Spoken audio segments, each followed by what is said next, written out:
चारु कुङ्कुमोपेतचन्दनानुचर्चिताय हारकटकशोभिताय भूरिमङ्गलम्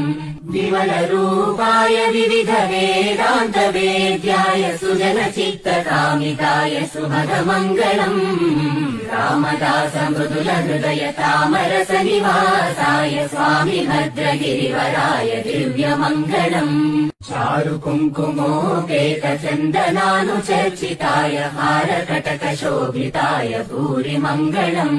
विमलरूपाय विविधवेदान्तवेद्याय सुजनचित्तकामिकाय सुभगमङ्गलम्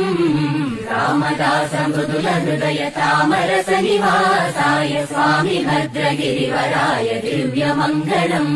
चारु कुङ्कुमोपेतचन्दनानुचर्चिताय हारकटकशोभिताय भूरिमङ्गलम्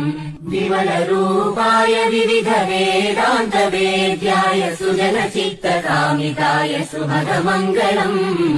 रामदास मृदुलहृदय तामरसनिवासाय स्वामि भद्रगिरिवराय दिव्यमङ्गलम् चारु कुङ्कुमोपेतचन्दनानुचर्चिताय हारकटकशोभिताय भूरिमङ्गलम् विमलरूपाय विविधवेदान्तवेद्याय सुजनचित्तकामिकाय सुभग